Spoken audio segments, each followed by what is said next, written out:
BCM ಮಂಜು ಇವತ್ತು ಗ್ರಾಮ ಪಂಚಾಯತಿ ಹಾಲಿ ಅಧ್ಯಕ್ಷ ಬೊನಾಟ ಗ್ರಾಮ ಪಂಚಾಯತಿ ಬಂದು JCB ತಗೊಂಡು ಯಾವನ್ನೇನು ಕೇಳೋದು ಮಾಡ್ರ ನಾನು ಇದ್ದೀನಿ ಅಂದ್ಬಿಟ್ಟು ಏಕಾಏಕಿ ನೋಡಿ ಇವತ್ತು ಈ ಮಟ್ಟಕ್ಕೆ ಕಾಂಪೌಂಡ್ ಹಾಕಿದ್ದಾರೆ.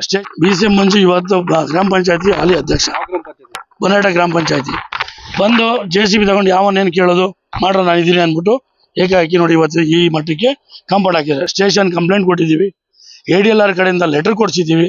ಇಷ್ಟೆಲ್ಲ ಕೊಡಿಸಿದ್ರು ಸಹ ಯಾವುದೇ ರೀತಿ ಇಲ್ಲಿ ಪೊಲೀಸ್ ಸ್ಟೇಷನ್ಗಾಗಿರಲಿ ಕಾನೂನು ಕೊಟ್ಟರು ಪೇಪರ್ಗಾಗಲಿ ಯಾವುದೇ ರೀತಿ ಬೆಲೆ ಇಲ್ಲ. ಇವ್ರದ್ದು ನೀವು ಹೇಳ್ತಾ ಇರೋದು ಗ್ರಾಮ ಪಂಚಾಯತ್ ಅಧ್ಯಕ್ಷ ಹುದ್ದೆನ ಏನೋ ದುರುಪಯೋಗ ಪಡಿಸ್ಕೊತಿದ್ದಾರೆ ಅಂತ. ಹೌದು, ಅವರೇ ಸ್ವತಃ ಬಂದು ನಿಂತ್ಕೊಂಡು ಕಾಂಪೌಂಡ್ ಹಾಕ್ಸ್ತಾ ಇದ್ದಾರೆ. ನಾನು ಅದನ್ನ ಹೇಳಿದ್ದೀನಿ, ಸರ್ವೆ ಮಾಡಿಸಿ ನಿಮ್ಮ ಜಾಗ ನೀವು ಹಾಕೊಳ್ಳಿ, ನಮ್ದು ಏನು ಅಡ್ಡಿ ಇಲ್ಲ, ನಿಮ್ಮ ಜಾಗ ಏನಿದೆ ಅಂತ. ಇವ್ರು ಹೇಳ್ತಾರೆ ನನಗೆ ದಾರಿ ಬಿಟ್ಟಿರೋದಕ್ಕೆ ರಸ್ತೆಗೆ ಕೊಟ್ಟಾರೆ ಅಂತ. ರಸ್ತೆಗೆ ಸ್ಕೂಲ್ ಮಕ್ಕಳು ಓಡಾಡಕ್ಕೆ 6 ಅಡಿ ದಾರಿ ಬಿಟ್ಟಿದ್ದಾರೆ ಅಂತೇಳಿ ಅವ್ರಿರೋ ಅಂತ ಮನೆ ಜಾಗ ಕೊಟ್ಟಿರೋದು 60 ಅಡಿ 60 ಅಡಿ ಪೇಪರ್.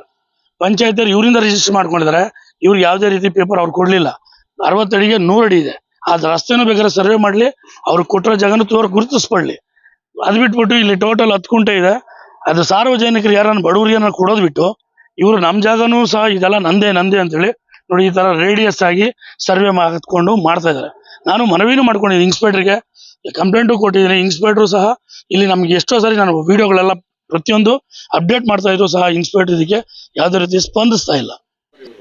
ನೋಡಿ ಇಲ್ಲಿ ಹಾಕ್ತೀನಿ, ಇವಾಗ ನೋಡಿ ಇಲ್ಲಿ ಹಾಕ್ತೀನಿ, ಅವ್ನು ಎಲ್ಲೋ ತನ ಹೋಗ್ಲಿ ನೋಡ್ತೀನಿ, ನೋಡಿ ಇಲ್ಲಿ ಹಾಕ್ತೀನಿ, ಇವಾಗ ನಾನು ಬಾರ್ಡರ್ಗೆ ಹಾಕ್ತೀನಿ, ಅವನಿಗೆ ತಾಕತ್ತಿದ್ರೆ ಉಳಿಸ್ಕೊಳ್ಳಿ ನೋಡ್ತೀನಿ.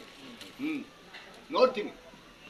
ನಾವು ಏನು ಬೇಡ ಅಂತಂದ್ರೆ ಈ ಮಟ್ಟಕ್ಕೆ ಕೇಳಿದ್ರೆ ವಸ್ನಿ ಹಳೆ ನೀರು ಇಲ್ಲಿ ಹಾಕ್ತೀನಿ. ಇವಾಗ ನೋಡ್ಲಿ ನಿಮ್ಗೆ ಯಾವ ತರ ಸ್ವಲ್ಪ ನಮ್ಮದು ಕೇಳಿ ಅಲ್ಲ, ನಮ್ಗೆ ನೋಟಿಸ್ ಏನು ಬರಲಿಲ್ಲ. ಸರ್ವೆ ಮುಂಚೆನೇ ಮಾಡಿದ್ರೆ ನಮಗೆ ಸರ್ವೆ ನೋಟಿಸ್ ಬರಬೇಕಲ್ಲ ಸರ್. ಇವಕ್ಕೆಲ್ಲ ಕಳಿಸಿ ನಾನು ನೋಟಿಸ್ ಸರ್ವೆ ಮಾಡ್ತಿರೋದು. ನನಗೆ ಕಳ್ಸವ್ರ ಕೇಳಿ ಅವರು ನೋಟಿಸ್ ಬಂದಿದ್ದೀನಪ್ಪ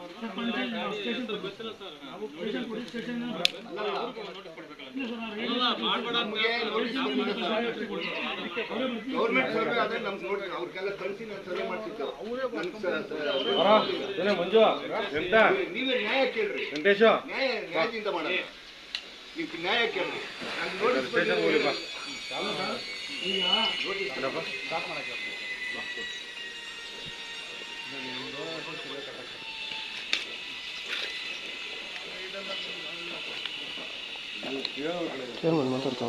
ಹೋಗ್ಬೋದಲ್ಲ.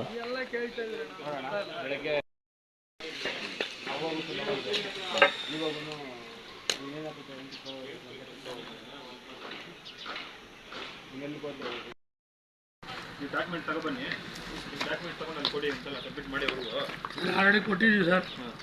ಬೆಳಗ್ಗೆ ಬಂದು ಪೊಲೀಸರು ವಿಡಿಯೋದವ್ರು ಕರ್ಕೊಂಡ್ಬಂದು ಹೇಳಿಸಿದ್ಮೇಲೆ ಸುಮ್ಮನೆ ಆದರೂ ಸರ್ವೆ ಆದ ಬಿಡೋಣ. ಅದಕ್ಕೆ ಸರ್ವೆ ಆಗ್ತದಲ್ಲ, ಅವಾಗೇನೇನು ಅವ್ರು ಬರೋದಿದ್ರೆ ಬಿಡೋಣ.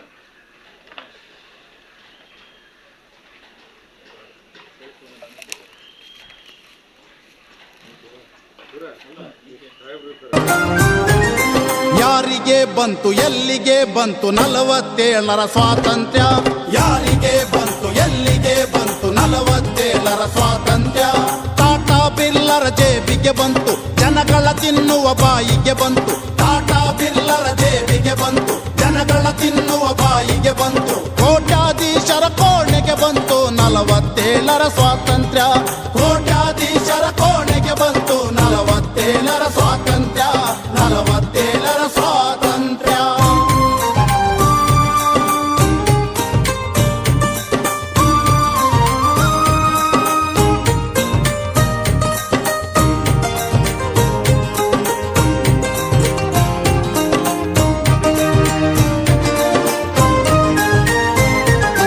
ಬಡವರ ಮನೆಗೆ ಬರಲಿಲ್ಲ, ಬೆಳಕಿನ ಕಿರಣ ತರಲಿಲ್ಲ. ಬಡವರ ಮನೆಗೆ ಬರಲಿಲ್ಲ, ಬೆಳಕಿನ ಕಿರಣ ತರಲಿಲ್ಲ. ಗೋಳಿನ ಕಡಲನ್ನು ಬತ್ತಿಸಲಿಲ್ಲ, ಸಮತೆಯ ಹೂವನ್ನು ಅರಳಿಸಲಿಲ್ಲ. ಗೋಳಿನ ಕಡಲನ್ನು ಬತ್ತಿಸಲಿಲ್ಲ, ಸಮತೆಯ ಹೂವನ್ನು ಅರಳಿಸಲಿಲ್ಲ. ಹಣವಂತರು ಕೈ ಸನ್ನೆ ಮಾಡಿದರೆ ಕತ್ತಲೆಯಲ್ಲಿ ಬೆತ್ತಲೆಯಾಯಿತು ಯಾರೂ ಕಾಣದ ಸ್ವಾತಂತ್ರ್ಯ. 47ರ ಸ್ವಾತಂತ್ರ್ಯ. ಯಾರಿಗೆ ಬಂತು ಎಲ್ಲಿಗೆ ಬಂತು 47ರ ಸ್ವಾತಂತ್ರ್ಯ?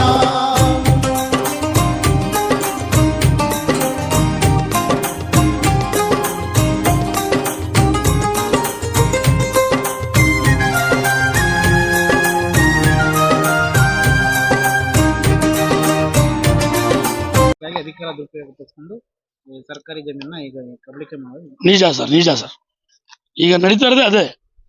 ಈ ಜಾಗನ ನಾನು ಬಂದಾಗ ಅವತ್ತು ಆತನು ಇಲ್ಲಿದ್ದ, ಇನ್ನು ಮಾತಾಡಿಸಿ ಎಲ್ಲಿ ಗಲಾಟೆ ಆಗುತ್ತೆ ಅಂತ ನಾನೇನು ಕೇಳಿಲ್ಲ. ಇವ್ರ ತಂದೆ ಹತ್ರ ನಾನು ಹೇಳ್ದೆ ಬಂದು, ನಾನು ಮೈಸೂರಲ್ಲಿ ಯಾವುದೋ ಒಂದು ಮದುವೆ ಕಾರ್ಯಕ್ರಮ ಇತ್ತು, ಮುಗಿಸ್ಕೊಂಡು ಬಂದಾಗ 1 ಗಂಟೆಯಲ್ಲಿ ಕೆಲಸ ಮಾಡ್ತಾ ಇದ್ರು. ನಾನು ಬಂದು ಕೇಳ್ಕೊಂಡೆ, ಗಲಾಟೆ ಎಲ್ಲ ಬೇಡ ಸ್ವಾಮಿ, ದಯವಿಟ್ಟು ನಿಮ್ಮ ಜಾಗನ ನೀವು ಸರ್ವೆ ಮಾಡಿಸಿ ನಿಮ್ಮ ಜಾಗ ನೀವು ಹಾಕೊಳ್ಳಿ, ನನ್ಗೆ ಯಾವುದೇ ರೀತಿ ಅಡ್ಡಿ ಆತಂಕ ಇಲ್ಲ. ಆಜು ಬಾಜು ಅವ್ರಿಗೆ ನೀವು ಕಾಂಪೌಂಡ್ ಹಾಕುವಾಗ ಹೇಳ್ಬೇಕಲ್ವಾ, ನೋಡಿ ಈ ಥರ ಸರ್ವೆ ಮಾಡಿದ್ದಾರೆ, ಈ ಥರ ಎಲ್ಲ ರೇಡಿಯಸ್ ಯಾರನ್ನ ಸರ್ವೆ ಮಾಡೋದೆಲ್ಲ ಇದ್ರೆ ಸರ್ವೆ ಸ್ಕೆಚ್ಚಲ್ಲಿ ಕೊಡ್ಬೋದು. ಯಾರಾದ್ರು ಕ್ರಾಸ್ ಇರುತ್ತೆ ಹೊರತು ರೇಡಿಯಸ್ ಬರಲ್ಲ. ಈಗ ಕೇಳಿದ್ರೆ ನಮ್ದು ಹಳೆ ಕಲ್ಲು ಹೊಸ ಕಲ್ಲು ಅಂತ ಕತೆ ಹೇಳ್ತಾ ಇದ್ದಾರೆ. ಈಗ ಮುಂದಿನ ಕ್ರಮ ಈಗ ಅಧಿಕಾರಿಗಳು ತಾಲೂಕು ಆಡಳಿತ ಗಮನವಹಿಸಿ ಹೌದು, ಇದು ತಾಲೂಕು ಆಡಳಿತ ವರ್ಗದವ್ರು ಏನಿದ್ದಾರೆ, ಎಡಿ ಇಒ ಆಗಿರ್ಬೋದು, ZP ಅವರಾಗಿರ್ಬೋದು, ಪಂಚಾಯತಿಯಲ್ಲಿ PDO ಸೆಕ್ರೆಟರಿ, ಇವ್ರು ಪೊಲೀಸ್ ಅವ್ರಿಗೂ ಸಹ ಮನವಿ ಮಾಡೋದೇನಪ್ಪಾ ಅಂದ್ರೆ, ಈ ಸರ್ವೆ ಮಾಡೋವಾಗ ಪೊಲೀಸ್ ಪ್ರೊಡಕ್ಷನ್ ಕೊಟ್ಟು ನ್ಯಾಯ ಕೊಡಿಸಿ ಅಂತ ನಾನು ಕೇಳ್ಕೊಂತ ಇದ್ದೀನಿ. ಜಾಗ ಇದು ನಮ್ಮ ತಾತನ ಕಾಲದಿಂದ 1999, 98, 99ರಿಂದ ಕಾನಿಸ್ಟೇಬಲ್ ನಂಬರ್ ಇದೆ. ಇದರಲ್ಲಿ ನಮಗೆ 36 ಅಡಿಗೆ 100 ಅಡಿ ಪೇಪರ್ ಇದೆ. ಇದ್ರ ಪಕ್ಕದಲ್ಲಿ ಇವ್ರದ್ದು ಒಂದು ಸಣ್ಣ ಪೀಸ್ ಇದೆ, 23/3 ಸರ್ವೆ ನಂಬರ್, ಮೈಮಣ್ಣ ಅಂತ ಅವ್ರದ್ದು ಭಾಗದಲ್ಲಿ ಇದೆ, 20/3 ಅಂತ. ನಾನು ಹೇಳ್ತಾ ಇದ್ದೀನಿ ಅವ್ರಿಗೆ, ಸರ್ವೆ ಮಾಡಿ ನೀವು ಹಾಕೊಳ್ಳಿ, ದೌರ್ಜನ್ಯ ಬೇಡ. ಬಂದ್ರು, ಅವರ ತಂದೆ ಹೇಳಿದೆ, ಅವ್ರು ಆಯ್ತು ನಾನು ಮಾಡಿಸ್ತೀನಿ, ನನ್ನ ಹತ್ರ ಇದೆ ಅಂತೇಳಿ ಹೋದ್ರು. BCM ಮಂಜು ಇವತ್ತು ಗ್ರಾಮ ಪಂಚಾಯತಿ ಹಾಲಿ ಅಧ್ಯಕ್ಷ, ಬೊನಾಟ ಗ್ರಾಮ ಪಂಚಾಯತಿ. ಬಂದು JCB ತಗೊಂಡು ಯಾವನ್ನೇನು ಕೇಳೋದು ಮಾಡ್ರ ನಾನು ಇದ್ದೀನಿ ಅಂದ್ಬಿಟ್ಟು ಏಕಾಏಕಿ ನೋಡಿ ಇವತ್ತು ಈ ಮಟ್ಟಕ್ಕೆ ಕಾಂಪೌಂಡ್ ಹಾಕಿದ್ದಾರೆ. ಸ್ಟೇಷನ್ ಕಂಪ್ಲೇಂಟ್ ಕೊಟ್ಟಿದ್ದೀವಿ, ADLR ಕಡೆಯಿಂದ ಲೆಟರ್ ಕೊಡಿಸಿದ್ದೀವಿ. ಇಷ್ಟೆಲ್ಲ ಕೊಡಿಸಿದ್ರು ಸಹ ಯಾವುದೇ ರೀತಿ ಇಲ್ಲಿ ಪೊಲೀಸ್ ಸ್ಟೇಷನ್ಗಾಗಿರ್ಲಿ, ಕಾನೂನು ಕೊಟ್ಟಿರೋ ಪೇಪರ್ಗಾಗಲಿ ಯಾವುದೇ ರೀತಿ ಬೆಲೆ ಇಲ್ಲ. ಇವ್ರದ್ದು ನೀವ್ ಹೇಳ್ತಾ ಇರೋದು ಗ್ರಾಮ ಪಂಚಾಯತ್ ಅಧ್ಯಕ್ಷ ಹುದ್ದೆನ ಏನೋ ದುರುಪಯೋಗ ಪಡಿಸ್ಕೊತಾ ಇದ್ದಾರೆ ಅಂತ. ಹೌದು, ಅವರೇ ಸ್ವತಃ ಬಂದು ನಿಂತ್ಕೊಂಡು ಕಾಂಪೌಂಡ್ ಹಾಕ್ಸ್ತಾ ಇದ್ದಾರೆ. ನಾನು ಅದನ್ನ ಹೇಳಿದ್ದೀನಿ, ಸರ್ವೆ ಮಾಡಿಸಿ ನಿಮ್ಮ ಜಾಗ ನೀವು ಹಾಕೊಳ್ಳಿ, ನಮ್ದು ಏನು ಅಡ್ಡಿ ಇಲ್ಲ, ನಿಮ್ಮ ಜಾಗ ಏನಿದೆ ಅಂತ. ಇವ್ರು ಹೇಳ್ತಾರೆ ನನಗೆ ದಾರಿ ಬಿಟ್ಟಿರೋದಕ್ಕೆ ರಸ್ತೆಗೆ ಕೊಟ್ಟಾರಂತ. ರಸ್ತೆಗೆ ಸ್ಕೂಲ್ ಮಕ್ಕಳು ಓಡಾಡಕ್ಕೆ 6 ಅಡಿ ದಾರಿ ಬಿಟ್ಟಿದ್ದಾರೆ ಅಂತೇಳಿ ಅವ್ರಿರೋ ಅಂತ ಮನೆ ಜಾಗ ಕೊಟ್ಟಿರೋದು 60 ಅಡಿ 60 ಅಡಿ ಪೇಪರ್. ಪಂಚಾಯತಿಯವ್ರು ಇವರಿಂದ ರಿಜಿಸ್ಟರ್ ಮಾಡ್ಕೊಂಡಿದ್ದಾರೆ, ಇವ್ರಿಗೆ ಯಾವುದೇ ರೀತಿ ಪೇಪರ್ ಅವ್ರು ಕೊಡಲಿಲ್ಲ. 60 ಅಡಿಗೆ 100 ಅಡಿ ಇದೆ. ಅದು ರಸ್ತೆನೂ ಬೇಕಾದ್ರೆ ಸರ್ವೆ ಮಾಡಲಿ, ಅವ್ರಿಗೆ ಕೊಟ್ಟಿರೋ ಜಾಗನೂ ಗುರುತಿಸ್ಕೊಳ್ಳಿ. ಅದು ಬಿಟ್ಬಿಟ್ಟು ಇಲ್ಲಿ ಟೋಟಲ್ 10 ಗುಂಟೆ ಇದೆ, ಅದು ಸಾರ್ವಜನಿಕರು ಯಾರನ್ನ ಬಡವರಿಗೆ ಕೊಡೋದು ಬಿಟ್ಟು ಇವರು ನಮ್ಮ ಜಾಗನೂ ಸಹ ಇದೆಲ್ಲ ನಂದೇ ಅಂತೇಳಿ ನೋಡಿ ಈ ತರ ರೇಡಿಯಸ್ ಆಗಿ ಸರ್ವೆ ಹಾತ್ಕೊಂಡು ಮಾಡ್ತಾ ಇದ್ದಾರೆ. ನಾನು ಮನವಿನೂ ಮಾಡ್ಕೊಂಡಿದ್ದೀನಿ, ಇನ್ಸ್ಪೆಕ್ಟರ್ಗೆ ಕಂಪ್ಲೇಂಟು ಕೊಟ್ಟಿದ್ದೀನಿ. ಇನ್ಸ್ಪೆಕ್ಟ್ರು ಸಹ ಇಲ್ಲಿ ನಮ್ಗೆ ಎಷ್ಟೋ ಸಾರಿ ನಾನು ವಿಡಿಯೋಗಳೆಲ್ಲ ಪ್ರತಿಯೊಂದು ಅಪ್ಡೇಟ್ ಮಾಡ್ತಾ ಇದ್ರು ಸಹ ಇನ್ಸ್ಪೆಕ್ಟರ್ ಇದಕ್ಕೆ ಯಾವುದೇ ರೀತಿ ಸ್ಪಂದಿಸ್ತಾ ಇಲ್ಲ. ಮತ್ತೆ ನಾವು ತಾಲೂಕು ಆಫೀಸ್ ಕೊಟ್ಟಿದ್ದೀವಿ, ಮತ್ತೆ ZPಗೂ ಕೊಟ್ಟಿದ್ದೀವಿ, ಗ್ರಾಮ ಪಂಚಾಯತಿ ಕೊಟ್ಟಿದ್ದೀವಿ. 12ನೇ ತಾರೀಕು ಸರ್ವೆ ಇದೆ ಅಂತ.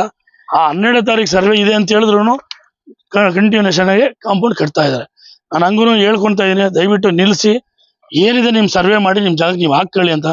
ಇವ್ರು ಯಾವುದೇ ರೀತಿ ಬೆಲೆ ಕೊಡ್ತಾ ಇಲ್ಲ. ಆದ ಕಾರಣದಿಂದ ನಾನು ಮೀಡಿಯಾ ಮೊರೆ ಬಂದಿದ್ದೀನಿ. ಈಗ ಗ್ರಾಮ ಠಾಣ ಅಂತ ಹೇಳ್ತಾ ಇದ್ರಲ್ಲ, ಈಗ ಪಂಚಾಯತ್ ಅವರಿಗೆ ನೀವು ಹೇಳಿದ್ರ ಸರ್? ನಾನು ಪಂಚಾಯತಿಗೆ ನೋಡಿ ನಾನು ಎಲ್ಲ ರೀತಿ ಡಾಕ್ಯುಮೆಂಟ್ಸ್ ಕೊಟ್ಟಿದ್ದೀನಿ.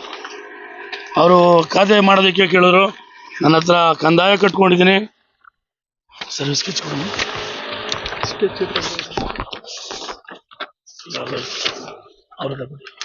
ಇದೆ ನನ್ನ ಹತ್ರ ಸೀಲ್ಡ್ ಹಿಡಿದೆ ಸರ್. ಹಾಗೂ ಪಂಚಾಯತ್ ಪೊಲೀಸ್ ಸ್ಟೇಷನ್ ಕಂಪ್ಲೇಂಟ್ ಕೊಟ್ಟಿದ್ದಕ್ಕೆ ಅವ್ರದ್ದು ಅಕ್ಲೇಜ್ಮೆಂಟು. ಅದೇ ಪೊಲೀಸ್ ಅವರೇ ನಮಗೆ ADLRಗೆ ಹಾಕಿ ಅಂತೇಳಿ ನಾನು ಭೂಮಾಪನ ಇಲಾಖೆಗೆ ಹಾಕಿದ್ದೀನಿ. ಅದ್ರ ಪ್ರಕಾರವಾಗಿ ಸ್ಟೇಷನ್ಗೆ ಕೊಟ್ಟಿದ್ದಾದ್ಮೇಲೆ ನೋಡಿ, ಇದು ಪಂಚಾಯತಿಗೆ ನಮ್ಮ ಹೆಸರಲ್ಲಿರೋ EC ಕಂದಾಯ ಈ ಖಾತೆಗೋಸ್ಕರ ನಾನು ಕೇಳ್ಕೊಂಡಿರೋ ಮನವಿ. ಈ ಪೇಪರ್ಗಳಿಗೆಲ್ಲ ಯಾವುದಕ್ಕೂ ಪಂಚಾಯತಿಯಲ್ಲಿ ಸ್ಪಂದಿಸಿಲ್ಲ. ಆದ ಕಾರಣದಿಂದ ಇವಾಗ ನಾನು ಸರ್ವೆ ಮುಖಾಂತರ ಸ್ಕೆಚ್ ಮಾಡಿಸಿದ್ದೀನಿ. ಸ್ಕೆಚ್ಗೂ ಸಹ ಯಾವುದೇ ರೀತಿ ಇವ್ರು ಯಾರು ಬೆಲೆ ಕೊಡ್ತಾಯಿಲ್ಲ. ಆದ ಕಾರಣದಿಂದ ನಾನು ಮೀಡಿಯಾ ಮೇಲೆ ಬಂದಿದ್ದೀನಿ. ಅಧ್ಯಕ್ಷರಾಗಿ ಅಧಿಕಾರ ದುರ್ಬಳಕೆ ಮಾಡಿಕೊಂಡು ಈಗ ಗ್ರಾಮ ಠಾಣ ಜಮೀನು ಅಕ್ರಮವಾಗಿ ಹೌದು ಸರ್, ಸ್ವತಃ ಅವರೇ ಬಂದು ನಿಂತ್ಕೊಂಡು JCB ಅವ್ರ ತಂದೆಗೆ ಹೇಳಿದ್ಮೇಲೆ ಅವ್ರ ತಂದೆ ಸುಮ್ಮನೆ ಆದ್ರು. ಇವ್ರು ಅಧಿಕಾರಿ ಅಲ್ವಾ, ಆದ ಕಾರಣದಿಂದ ಡೈರೆಕ್ಟಾಗಿ ಬಂದು ಯಾರೇನು ಮಾಡ್ತಾರೆ ಯಾವನೇನು ಕೇಳೋದಿಲ್ಲ ಅಗಿ ಅಂತೇಳಿ JCB ತಗೊಂಡು ಈ ಕೆಲಸ ಮಾಡಿ ಇಲ್ಲಿವರೆಗೂ ಪಾಯ ಹಾಕಿದ್ದಾರೆ. ಇದರ ಅಧಿಕಾರದ ದುರ್ಬಳಕೆಯಿಂದನೇ ಈ ಮಟ್ಟಕ್ಕೆ ಕೆಲಸ ಆಗ್ತಿದೆ ಹೊರತು ಬೇರೆ ಇಲ್ಲ ಸರ್. ಇವರು ಮೊದಲು ಪಂಚಾಯತಿ ಆಗೋಕ್ಕಿಂತ ಮುಂಚೆ ಅಧ್ಯಕ್ಷರು, ಇವರು ರೌಡಿ ಶೀಟರ್ನ ಯಾವ ಆಧಾರದ ಮೇಲೆ ತೆಗೆದಿರೋ ಗೊತ್ತಿಲ್ಲ. 2016ರಲ್ಲಿ ಕೇಸ್ ಇತ್ತು, 17ರಲ್ಲಿ ತೆಗೆದು 18ರಲ್ಲಿ ಇವರು ಎಲೆಕ್ಷನ್ ನಿಂತ್ಕೊಂಡು ZPಗೂ ನಿಂತ್ಕೊಂಡಿದ್ರು, ಅಲ್ಲೂ ಗೆದ್ದಿದ್ದಾರೆ. ಆವಾಗಲೂ ರೌಡಿ ಶೀಟ್ ಇತ್ತು. ಯಾವ ಆಧಾರದ ಮೇಲೆ ಇವರು ನಮ್ಮ ಚುನಾವಣಾ ಆಯೋಗದವ್ರು ಬಿಟ್ಟಿದ್ದಾರೋ ಗೊತ್ತಿಲ್ಲ. ಈಗ ಆ ಚೇರ್ಮನ್ ಆಗೋಕ್ಕೋಸ್ಕರ ರೌಡಿ ಶೀಟನ್ನು ಒಬ್ಬ ಇನ್ಸ್ಪೆಕ್ಟರ್, ನಮ್ಮ ಮನೆಯ ಸಬ್ ಇನ್ಸ್ಪೆಕ್ಟ್ರು ಅವ್ರ ಮುಖಾಂತರ ತೆಗೆಸ್ಕೊಂಡು ಈಗ ಅಧ್ಯಕ್ಷರಾಗಿದ್ದಾರೆ. ಆ ಒಂದು ರೌಡಿಸಮ್ ದುರ್ಬಳಕೆನೇ ಇವತ್ತು ಅಧಿಕಾರದಲ್ಲಿದ್ದು ಇಷ್ಟೆಲ್ಲ ಮಾಡೋಕ್ಕೆ ಒಂದು ಕಾರಣ. ಈಗ ಇಒಗೆ ಮತ್ತೆ ಏನು ಗ್ರಾಮ ಪಂಚಾಯತಿ ಕಂದಾಯ ರೆವಿನ್ಯೂ ಇವ್ರಿಗೆಲ್ಲ ಎಲ್ಲರಿಗೂ ಮನವಿ ಕೊಟ್ಟಿದ್ವಿ ಸರ್, ಎಲ್ಲರಿಗೂ ಕೊಟ್ಟಿದ್ವಿ. ಇವಾಗ ಕೊಟ್ಟಿದ್ದೀವಿ. ಅವರು ಇವತ್ತವರೆಗೂ ಏನೂ ಸ್ಪಂದಿಸಿಲ್ಲ, ಮಾತಾಡಿಲ್ಲ. ನಾವು ಪಂಚಾಯತಿಲಿ ಚೇರ್ಮನ್ಗೆ ಇವರು PDO ಹೇಳಿದ್ದೀವಿ. ಆಯಿತು, ಅವತ್ತು 12ನೇ ತಾರೀಕು ನನ್ನ ಕಡೆಯಿಂದ ಏನಾಗಿದೆ ನಾನು ಬಂದು ಅಲ್ಲಿ ನೋಡ್ತೀವಿ ಅಂತ ಹೇಳಿದರೆ, ಮತ್ತು ಸೆಕ್ರೆಟರಿನೂ ಹೇಳಿದ್ದಾರೆ 12ನೇ ತಾರೀಕು ನಾನು ಬರ್ತೀವಿ, ಅಲ್ಲಿವರೆಗೂ ಕೆಲಸ ಏನು ಮಾಡಬಾರ್ದು ಅಂದರು. ಆದರೂ ನೀವು ಯಾರಿಗೂ ಬೆಲೆ ಕೊಡದೆ ಕಾಂಪೌಂಡ್ ಕಟ್ತಾ ಇದ್ದಾರೆ. ಈಗ ರಾತ್ರಿ ಕಾಂಪೌಂಡ್ಗಳಿಗೆ ತೆಂಗಿನ ಗಿಡ ಇವೆಲ್ಲ ಸರ್ ಇದು ನಾವು ಈ ತೆಂಗಿನ ಗಿಡ ಉಣವಾಗಲೂ ಸಹ ನಾನು ಪೊಲೀಸ್ ಸ್ಟೇಷನ್ ಕಂಪ್ಲೇಂಟ್ ಕೊಟ್ಟಿದ್ದೀನಿ. ಪೊಲೀಸ್ ಸ್ಟೇಷನ್ ಯಾವುದೇ ರೀತಿ ಕ್ರಮ ಇವ್ರ ಮೇಲೆ ಜರುಗಿಸಿಲ್ಲ. ನಾವು ಹೇಳಿದ್ದೀವಿ ಅವ್ರದ್ದು ಜಾಗನ ಸರ್ವೆ ಮಾಡಿ ಅವ್ರು ಹಾಕ್ಕೊಳ್ಳಿ, ನಮ್ದು ಯಾವುದೇ ರೀತಿ ಅಡ್ಡಿ ಇಲ್ಲ. ಅದು ಬಿಟ್ಬಿಟ್ಟು ಈ ಥರ ದೌರ್ಜನ್ಯದ ಮಾತುಗಳು ಹಿಂಗೆ ಮಾತಾಡ್ತಾ ಇದ್ದಾರೆ. ಅದಕ್ಕೆ ನಾನು ಕೇಳಿ ಮನವಿ ಮಾಡ್ಕೊತಾ ಇದ್ದೀನಿ, ನ್ಯಾಯ ಕೊಡಿಸ್ಲಿ ಅಷ್ಟೇ. ನಾನು ಅವ್ರದ್ದು ಜಮೀನಲ್ಲಿ ನಮ್ಗೆ 1 ಇಂಚು ಬೇಡ, ಅವ್ರದ್ದು ಏನಿದೆ ಅವ್ರು ತಗೊಳ್ಳಿ, ನಮ್ಮ ಭಾಗದ ಏನಿದೆ ನಮ್ಗೆ ಕೊಡಲಿ. ಅಲ್ಲಿ ಗ್ರಾಮ ಠಾಣ ಉಳಿಕೆ ಗ್ರಾಮ ಠಾಣ ಸಿಗುತ್ತೆ. ಯಾರ ನಮ್ಮ ಊರಿನ ಗ್ರಾಮಸ್ಥರುಗಳ ಬಡ ಜನನ ಗುರುತಿಸಿ 4 ಜನಕ್ಕೆ PDO ಕೊಡಲಿ ಅಂತೇಳಿ ನನ್ನ ಮನವಿ. ಈ ಗ್ರಾಮ ಠಾಣನು ಈಗ ಅವರು ಒತ್ತುವರಿ ಮಾಡ್ಕೊಂಡಿದ್ದಾರೆ. ಹೌದು ಸರ್, ಇದೆಲ್ಲ ಫುಲ್ಲು ಗ್ರಾಮ ಠಾಣ ಸರ್, ಅದೆಲ್ಲ ಅಲ್ಲಿಂದ ಅಲ್ಲಿವರೆಗೂ ಗ್ರಾಮ ಠಾಣ. ಅವ್ರದ್ದು ಜಮೀನು ಇರೋದು ಆ ಮನೆವರೆಗೂ ಸರ್, 23/3 ಆ ಮನೆ ಗಂಟ. ಆ ಮನೆಯಿಂದ ಈವರೆಗೂ ಇಲ್ಲಿ ಒಂದು ಸಣ್ಣ ಪೀಸ್ ಇಲ್ಲಿವರೆಗೂ ಬರುತ್ತೆ ಅಷ್ಟೇ. ಇದೆಲ್ಲ ನನ್ನ ಜಾಗ ಇದೆ, ಆ ಕಡೆಗೆಲ್ಲ ಗ್ರಾಮ ಠಾಣ ಇದೆ ಸರ್. ಈ ಗ್ರಾಮ ಠಾಣ ಅಂತ ನಾನು ಹೇಳಿದ್ರು ಸಹ ಅಧಿಕಾರ ದುರ್ಬಳಕೆಯಿಂದ ಈ ಕಾಂಪೌಂಡ್ ಬರ್ತಾ ಇದೆ. ಪೊಲೀಸ್ ಸ್ಟೇಷನ್ಗೂ ಮನವಿ ಮಾಡಿದ್ವಿ. ಸರ್ ಇಷ್ಟೆಲ್ಲ ಆಗ್ತಾ ಇದೆ ಕೂಡ ಅಧಿಕಾರಿ ವರ್ಗ ಯಾಕೆ ಸುಮ್ಮನೆ ಇದ್ದಾರೆ ಅನ್ನೋದು ಗೊತ್ತಿಲ್ಲ ಸರ್, ಏನಕ್ಕೆ ಈ ಥರ ಮಾಡ್ತಾ ಇದ್ದಾರೆ ಗೊತ್ತಿಲ್ಲ. ಅಧಿಕಾರಿ ಇದ್ರಲ್ಲಿ ಶಾಮೀಲಾಗಿದ್ದಾರೆ 100% ಶಾಮೀಲಾದ್ರೆ ಅಲ್ವಾ ಸರ್ ಈ ಥರ ಮಾಡೋಕ್ಕಾಗೋದು. ಅಧಿಕಾರಿಗಳು ನಾನು ಮನವಿನೂ ಮಾಡಿದ್ದೀನಿ. ಬೆಳಗ್ಗೆನೂ PDOಗೂ ಫೋನ್ ಮಾಡಿ ಹೇಳಿದ್ದೀನಿ, ಈ ಥರ ತೊಂದರೆ ಮೇಡಮ್, ಕಾಂಪೌಂಡ್ ಆಗ್ತಾ ಇದ್ದಾರೆ, ದಯವಿಟ್ಟು ಬಂದು ಅದನ್ನು ನಿಲ್ಲಿಸಿ. ಸರ್ವೆ 12ನೇ ತಾರೀಕಿದೆ, 12ನೇ ತಾರೀಕು ಆದ ನಂತರ ಬೇಕಾದ್ರೆ ಇವ್ರು ಕಾಂಪೌಂಡ್ ಹಾಕ್ಕೊಳ್ಳಿ, ಇವ್ರ ಜಾಗ ಎಲ್ಲಿ ಬರುತ್ತೆ ಅಲ್ಲಿ ಹಾಕ್ಕೊಳ್ಳಿ. ಅದು ಬಿಟ್ಟು ಬಂದು ಸುಮ್ಮನೆ ನಾವು ಯಾರು ಇಲ್ದಿರೋ ಟೈಮಲ್ಲಿ ನೋಡ್ತಾರೆ ಕಾಂಪೌಂಡ್ ಹಾಕೋದು, ಈ ಥರ ಎಲ್ಲ ಮಾಡ್ತಾ ಇದ್ದಾರೆ. ಈಗ ಇವ್ರ ತಂದೆನ ಏನೋ ಇಲ್ಲಿ ಅವರು ಉಡಾಸೆ ಉತ್ತರ ಕೊಟ್ಟು ಹೌದು ಏನಾದ್ರು ಮಾಡ್ಕೊಳ್ಳಿ ಅಂತ ಹೋಗ್ತಾ ಇದ್ದಾರೆ. ಸರ್, ಅವ್ರ ತಂದೆ ಹೆಂಗೆ ಅಂತಂದರೆ, ನಾನು ಅಲ್ಲಿ ಬಿಟ್ಟಿದ್ದೀನಿ ಇಲ್ಲಿ ಬಿಟ್ಟಿದ್ದೀನಿ ಅಂತಾರಲ್ಲ ಸರ್, ನಾನು ಅವ್ರ ಹತ್ರ ಮನವಿ ಮಾಡ್ಕೊಂಡಿದ್ದೀನಿ. ಡೇ 1 ಹೇಳಿದ್ದೀನಿ, ಪಾಯ ಇನ್ನೂ ಹಾಕಿರಲಿಲ್ಲ, JCB ಕೆಲಸ ಮಾಡೋವಾಗ ಹೇಳಿದ್ದೀನಿ, ಸರ್ವೆ ಮಾಡಿ ನೀವು ಹಾಕೊಳ್ಳಿ ಯಜಮಾನ್ರೆ, ನಿಮಗೆ ಯಾವುದೇ ರೀತಿ ಇಲ್ಲಿ ಏನೂ ತೊಂದರೆ ಇಲ್ಲ, ನಿಮ್ದು ಎಲ್ಲಿ ಬರುತ್ತೆ ಅಲ್ಲಿ ಹಾಕೊಳ್ಳಿ, ನಮ್ದು ಯಾವುದೇ ಅಡ್ಡಿ ಆತಂಕ ಇಲ್ಲ. ಯಾಕೆಂದರೆ ಅಕ್ಕಪಕ್ಕದಲ್ಲಿರೋರಿಗೆ ಸರ್ವೆದು ನೋಟಿಸ್ ಕೊಡಲೇಬೇಕು. ಆ ಥರ ನನಗೆ ಯಾವುದೇ ರೀತಿ ಹೇಳಿಲ್ಲ. ಸ್ಕೆಚ್ ಕೇಳಿದ್ರೆ ನಿನ್ನ ಹತ್ರ ಕೇಳ್ತಾರೆ, ನಮ್ಮ ಹತ್ರ ಕೇಳ್ತಾರೆ, ನೀನು ಕೊಡು ಅಂತ. ಕಾಂಪೌಂಡ್ ನೀವು ತಾನೇ ಯಜಮಾನ್ರು ಆಗ್ತಿರೋದು, ನೀವು ಕೊಡಿ ಅಂತಂದರೆ ನಿಂದೇನಿದೆ ಎತ್ಕೊಂಬ ಆಮೇಲೆ ಮಾತಾಡ್ತೀನಿ ಅಂತಾರೆ. ಹೌದು ಸರ್, ಆಮೇಲೆ ಮಾತಾಡ್ತಾ ಇದ್ರೆ ಅದೇನು ಶಾಲೆಗೆ ರಸ್ತೆ ಬಿಟ್ಟಿದ್ದು ಆ ಜಾಗವನ್ನು ತೆಗೆದುಕೊಂಡಿದ್ರೆ ಇನ್ನೂ ಎಕ್ಸ್ಟ್ರಾ ಜಾಗನ ಶಾಲೆಗೆ ದಾರಿ ಕೊಟ್ಟಿದ್ದೀನಿ ಅಂತ ಹೇಳ್ತಾ ಇದ್ದಾರೆ. ಅಲ್ಲಿ ದಾರಿಗೆ ಫಸ್ಟ್ ಆಫ್ ಆಲ್ ಇವೆಲ್ಲ ನನಗೆ ಪಂಚಾಯತಿ ಕೊಟ್ಟಿರೋದು. ಎಷ್ಟು ಜಾಗ ಕೊಡ್ತಾರೆ ಸರ್ ಪಂಚಾಯತಿ ಅವರು? 6 ಅಡಿಗೆ 350 ಅಡಿ, 60ಕ್ಕೆ 60 ಅಡಿ ಪೇಪರ್ ಇದೆ ನನ್ನ ಹತ್ರ, ಅವ್ರಿಗೆ ಕೊಟ್ಟಿರೋದು. ಅವ್ರು ಹಾಕೊಂಡಿರೋದು 60 ಅಡಿಗೆ 100 ಅಡಿ ಪೇಪರ್. ಯಾರು ಕೇಳೋದು ಏನಿಲ್ಲ, ಅವ್ರ ಮನೆ ಬಂದಂತೆ ಆಟ ಆಡ್ತಾ ಇದ್ದಾರೆ.